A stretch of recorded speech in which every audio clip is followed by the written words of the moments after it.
Hey everyone, it's me. Welcome back to Universe Jarvis. So I decided today, it's Sunday, apparently that's going to be my new thing as far as cooking and baking and all that sort of stuff. So what I'm actually going to do today, I actually have another project going, but that one's kind of a surprise until I actually see kind of how it turns out. But I was inspired to actually do something I haven't done for probably about 2 or 3 years now. It was a recipe that a coworker actually gave me. It's called Amish friendship bread, and it's something that you kind of start, and I'll get into explaining it as I go through the ingredients, but it's actually kind of a fun thing to do. And with the holidays coming up, we've got Thanksgiving right around the corner, and then Christmas is next. I figured it would be a good opportunity to actually start some starters for this, and then I can pass it out to people as well, but also enjoy making some of the bread. So before we get started, I'm gonna go ahead and get my hands washed because that's important. We'll go ahead and do that. And it's that time of the year, and actually I wanted to put my Christmas tree up, but I haven't done that. I'm actually going to save that for next weekend. Towel my hands off. Everything seems like it started a lot earlier this year. Actually, I already seen Christmas decorations up, so I feel like I need to just go ahead and join in. So to make this starter, it's actually super simple, and most of these ingredients you will have around your house. The only thing that I didn't have, I'll show you here in a moment, but we're going to need some milk. So I've got my milk here. This is actually a really fun recipe because it's a little bit scientific as well, so I really enjoy it. Some all-purpose flour. I really prefer to get unbleached because I think it's a little bit more natural. Some granulated sugar. If I can get it, you're going to also need some activated dry yeast. Don't get the fast kind, just get the regular active. I actually started to get the fresh ones, I think, but I saw this Red Start was I think 82 cents at Walmart, so I went ahead and got it. So, if anybody knows anything about yeast, it's a living organism, and it's found in a lot of breads. So you're going to actually start with this. I'm going to go ahead and take my kitchen shears here. I'm going to cut open or separate one of these packets off. Now, the first thing you're going to want to do is you want to go ahead and get this yeast activated, and it activates by putting it in hot water. So what I need to measure out first is a 1/4 cup of some water. I'm actually going to use some bottled water, so give me just a second. Let me grab a bottle.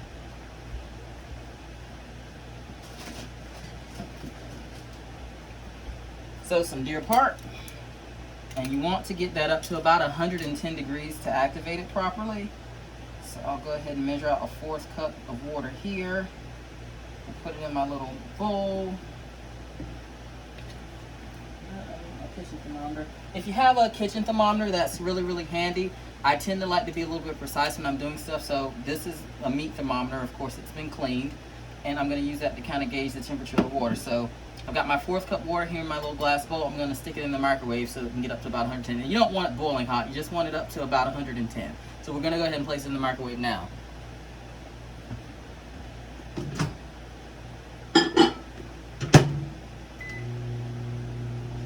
And about a good minute should do. While that's actually going on in the microwave, we can go ahead and kind of start prepping our dry ingredients, or getting everything together to prep the dry ingredients, I should say. So that's actually about to stop. It's got about 44 seconds. Go ahead and get the sugar open. We're going to need some of that. You can go ahead and open the flour as well.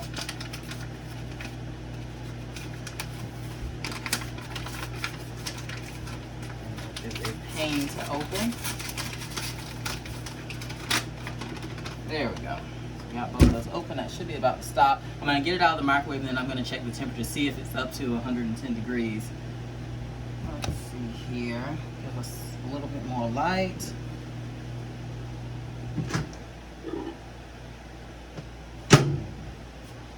It's actually boiling, so it might be past 110.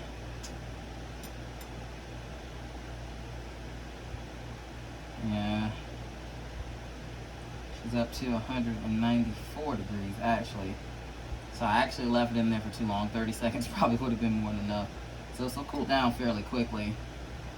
Just kind of let it cool down because you don't want to get it too hot because that'll actually kill the yeast. So you want to keep it at about 110.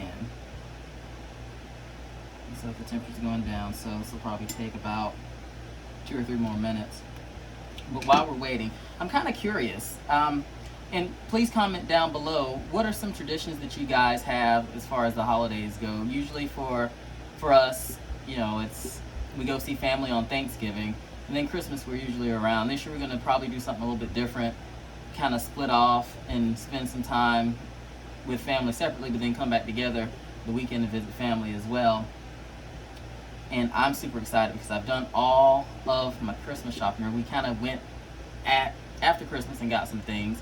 So I've got to get in the stores. That's probably the part that I'm dreading the most, is getting in that storage unit and try to go through and find all that stuff. So we're at 150. Let it go down a little bit more. Because honestly, I'm glad that I did that, because I think it's going to be kind of hectic this year. So I said 151. We can let it sit a little bit longer. I am going to check on something else I've got going in the oven that I'm not going to talk about, but I keep talking about it. So I'll be back in a second.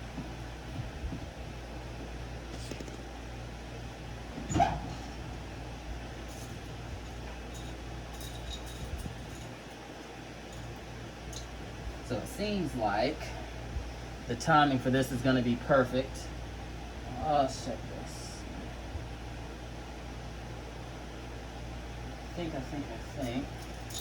I have to be very careful with my oven because it's very, very fickle. Oh no, that's nowhere near where it needs to be. Stick you guys back in there.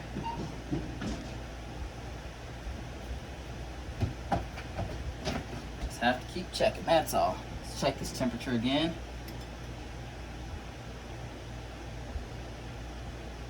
Well, this is saying 136. So about 140. There we go. So I probably got about 3 or 4 boxes, I think, of stuff that we were able to find after the holidays last year. And so we'll just pretty much be divvying it up between people. I found a couple other things. I mean, I think that's probably the best thing to do, is to go after the holidays and kind of buy stuff right after all those gift sets and things get marked down in the stores, going and getting it then. I think that's probably the best thing to do. That way you can go ahead and knock it out if you can, and if you have the space to keep it, because that also poses another issue, actually having the space to store that stuff in. Getting impatient. I actually should not have heated this in. Okay.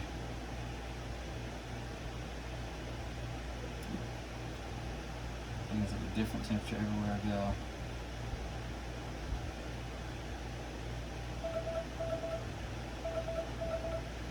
And there goes the timer for the other thing that I was talking about. I actually need to restart it. So let me fuss at my digital assistant here. Hey Google, set a timer for 10 minutes. 10 minutes, and we're starting now. No, the wrong one decided that it was going to pick up, but that's fine. Hey Google, stop timer. Hey Google, cancel timer. Okay, it's canceled. Hey Google, start a timer for 12 minutes. 12 minutes, starting now. Okay, I'm back. Have too many of these in a close space, so it's usually like playing roulette, which one's gonna actually answer. And I tend to like the home hub a little bit more. Alright. It's at about 120-ish.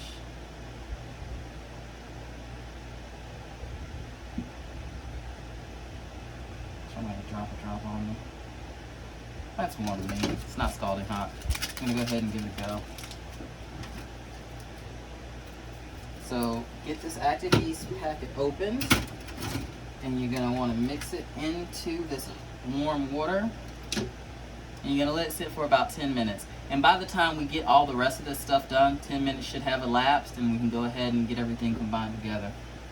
I'm gonna take a little small whisk, and I'm gonna stir and kind of agitate at the same time to blend it as much as I possibly can. Once you get that whole pack.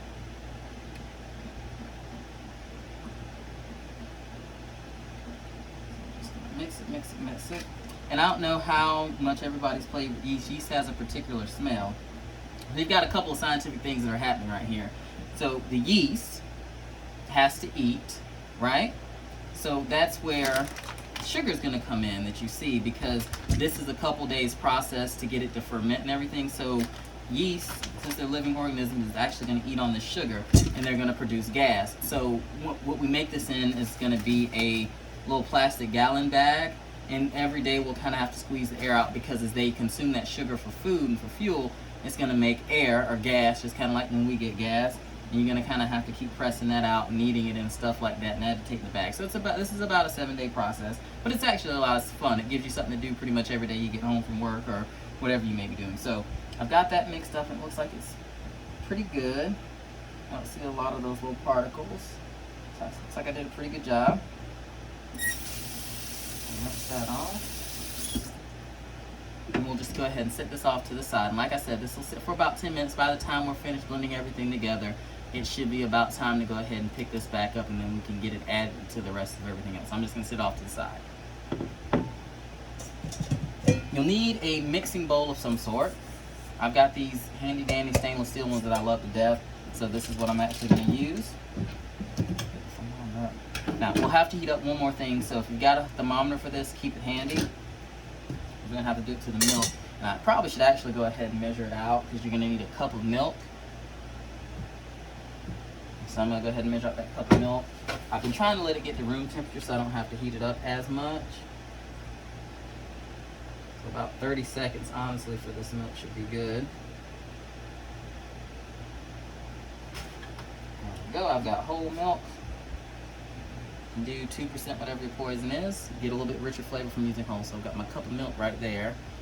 I won't heat it up yet. So I'm not quite at that step. Kind of checking the temperature to kind of see. Yeah.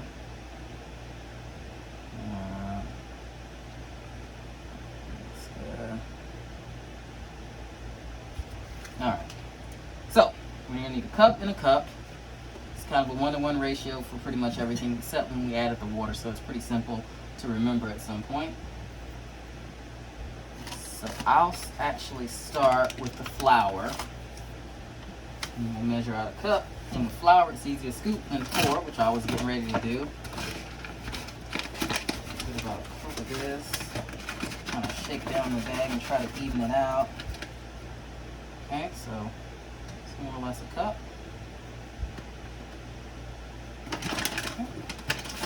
And I rave all the time about having one of these, but I love this little mesh on it. It's great for sifting flour. I don't really use it for much anything else, but it's really, really good for baking. Because with it being that mesh, and it basically gets rid of all of those lumps that you would get in that flour. So this is actually nice and even and uniform, and it won't get lumpy. And also, are we going to need a cup of sugar?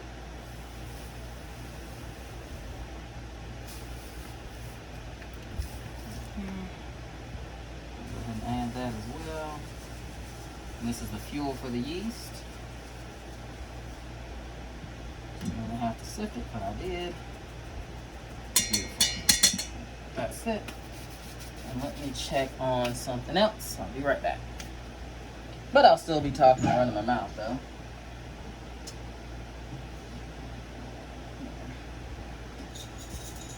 The surprise thing that I've been talking about is looking really, really good. It's just taking way longer to cook than I would have liked it to.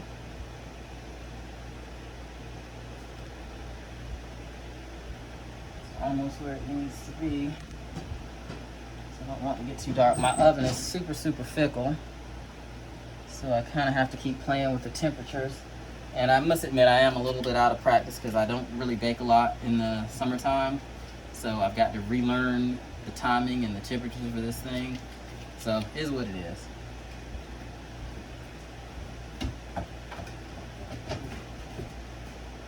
Then I'll have one of those super fancy ones that you see on Food Network when you watch any of those shows. You don't really need it. But this is great though, because this is actually giving a little bit more time for that yeast to work its magic in that water.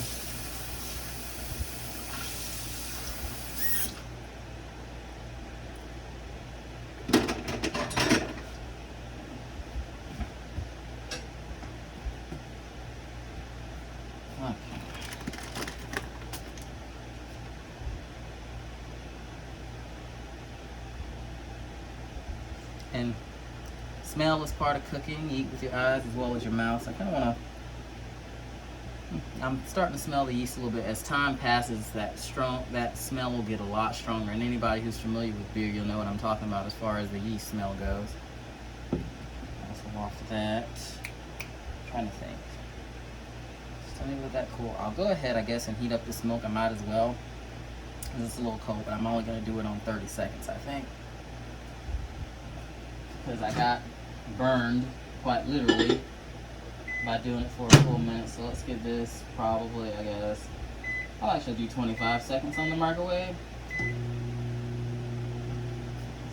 Because with that being in glass, it's actually going to heat up a lot faster anyway.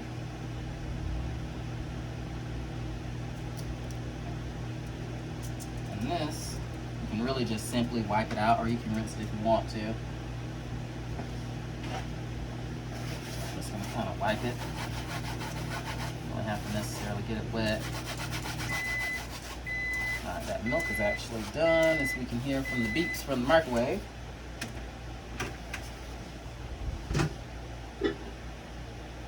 And it's not warm enough. It's still cold to the touch. So let's see what this is at. This is a fun little experiment, right?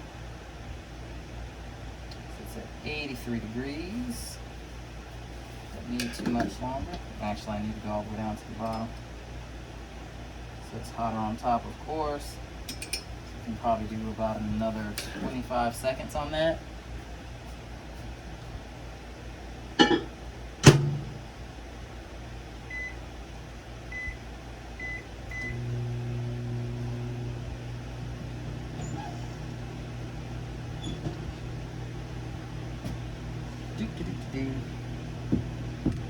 I still have a couple things I actually need to get done today.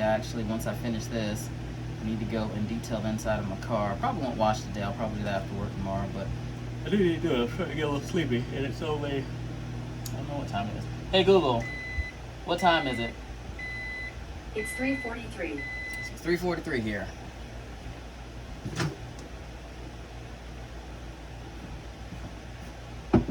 Time flies when you're having fun, right?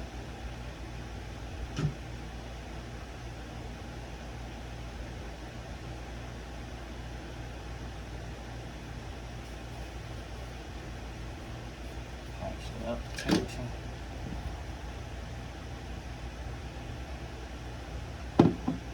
Now, the two liquids we're going to end up mixing together, then we're going to blend it in there.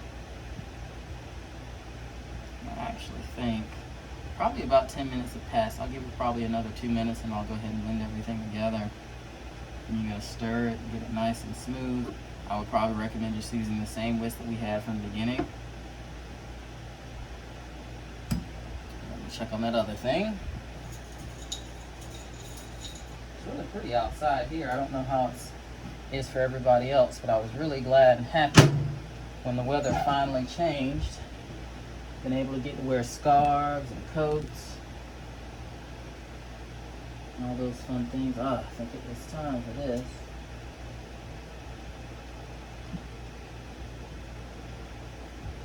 Yes, I think it is time.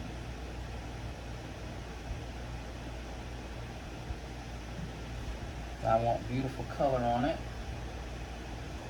It's at that point. A little waka of mitts. For this thing that you will not be able to see, maybe the finished product, I don't know, but it's an experiment right now, so.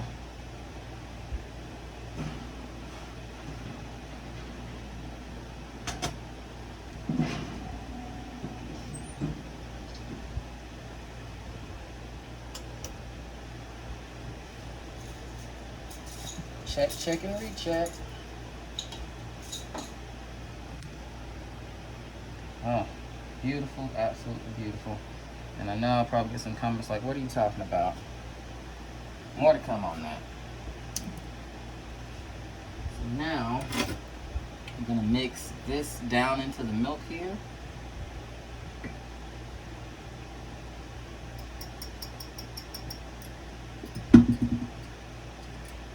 Stir, stir.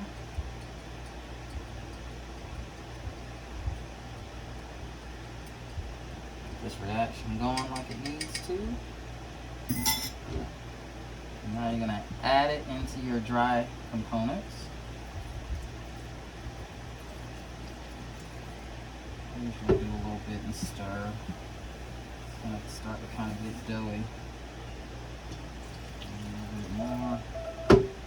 Hey Google, stop timer. That timing was right on, wasn't it? Get real close.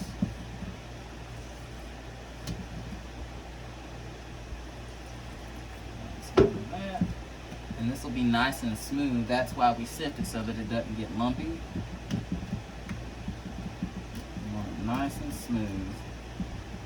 And this is very, very basic. So this is essentially a bread base. That's all it is. One that we're going to carefully tend to over a couple of days. And the cool thing about this is that yeast, being a living organism, you know, they constantly feed and they change. So the way that the bread that you're making tastes right now, it might not taste like that a couple of starters down the line, because we're going to start to dilute the pool a little bit, but it's still going to have really good flavor. But what I'm getting at is the bread that I make from this starter is going to probably taste different from, by the time it gets down the line, it'll change. It won't be necessarily anything drastic, but it'll have different flavors. That is mixed up really, really well. And if you can see, the batter, it's going to be kind of runny, and that's how it should be. Now, I'll provide a recipe down just to get you guys started with the basics of making the starter for this, and also the steps as far as what you do to it each day. Most directions are going to say just leave it in a container covered loosely, but there's a trick, and I actually think I already showed you, that you can use. You just use a good old gallon Ziploc bag for this. Just make sure it's a new one, nothing without any holes, because you're going to kind of massage it and agitate it over time. So this is actually day one of this. So we got the starter made, we're going to put it in a bag, and you can honestly just sit it on the kitchen counter somewhere. Just make sure the bag is sealed really well. Going to pour this in there,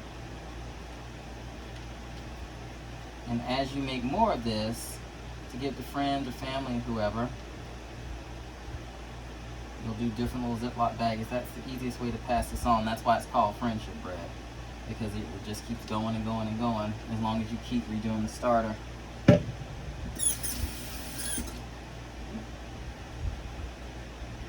you've got that poured in there. And we want to close it. We want to get as much of this air out as we can, because it's going to create more air. So it's a fun little science experiment. It's actually something fun to do as an adult. If you have kids, you can do it with your kids. It's a lot of fun. So I'm going to get out as much of that air as I can, because it's going to make a lot more of it. And I've got the double seal zipper so I can hear it sealing itself. So it's good to go. So that's the Amish friendship bread starter. So this is day one of this. And I haven't decided yet, but I may kind of do a little quick snippet for the next 7 days, just depending on how time is. But definitely by the time it's ready to actually make the bread, I'll do another video. But that's really all I have right now for this little quick impromptu little session. If you guys have any questions, please feel free to comment below. And before you leave this video, don't forget to subscribe below. Thanks guys, you're great. Bye.